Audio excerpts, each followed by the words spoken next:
জনাব তারেক রহমানের মুখের দিকে তাকিয়ে ভোট দেয় নাই, ভোট দিয়েছে শহীদ রাষ্ট্রপতি জিয়াউর রহমানের দিকে তাকিয়ে।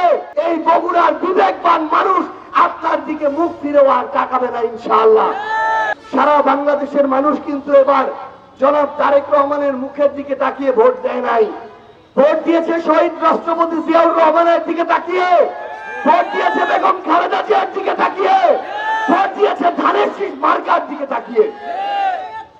আপনি 17 বছর পরে এসে আপনার বাবা মায়ের ভালো কাজের বিনিময়ে আপনার মা পশিন নেত্রীর ওই জেলে কাটানো বছরের পর বছরের যে ত্যাগ, সেই ত্যাগের বিনিময়ে আজকে প্রধানমন্ত্রী হয়েছেন।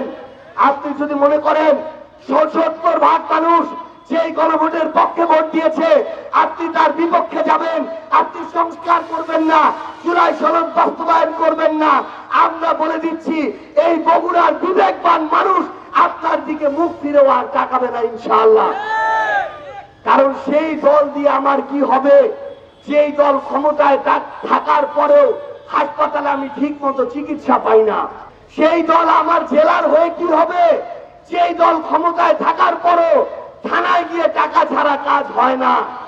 সেই দল ক্ষমতায় থেকে কি হবে, যেই দল আমার জেলায় হওয়ার পরেও ভূমি অফিসে গিয়ে টাকা ছাড়া একটা কাজ হয় না। তাহলে এই দল কি আমাকে ভাত খাওয়াবে? এই দল কি আমার বেকার ভাইটাকে চাকরির ব্যবস্থা করে দিবে? এই দল কি আমার অসুস্থ মাটার চিকিৎসার ব্যবস্থা করে দিবে? দিবে না। আমার একটা সিস্টেম লাগবে, ভালো সিস্টেম। এটার জন্য সংস্কার দরকার, সংবিধানে পরিবর্তন দরকার, জুলাই সনদ বাস্তবায়ন দরকার, গণভোটের রায়ের বাস্তবায়ন দরকার। আমরা আজকে উন্মুক্ত পথসভায়, আমরা হয়তো এই পথসভা করতে ৫,০০০ টাকাও খরচ করতে পারি নাই, কিন্তু আমরা আপনাদেরকে আমাদের কথাগুলো বলতে এসেছি।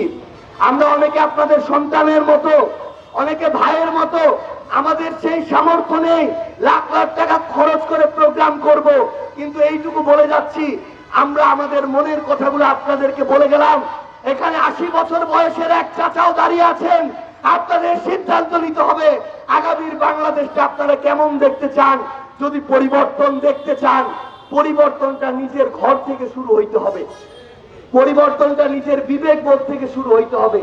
আমরা আজকে আপনাদের এই অনুরোধটুকু জানিয়ে যাচ্ছি। ইনশাআল্লাহ আপনাদের সাথে আমাদের আবারও দেখা হবে। আমরা বিশ্বাস করি আগামীর ইনসাফ ভিত্তিক বাংলাদেশ গড়ার যে লড়াই, আমাদের ভাই শহীদ ওসমান হাদির বাংলাদেশ গড়ার যে লড়াই, এই মোকামতলায় ২৪-এর অভ্যুত্থানে সেই ভাইরা রক্ত দিয়েছে, তাদের যে বাংলাদেশের যে লড়াই, সেই লড়াই আমরা একসাথে করবো ইনশাআল্লাহ।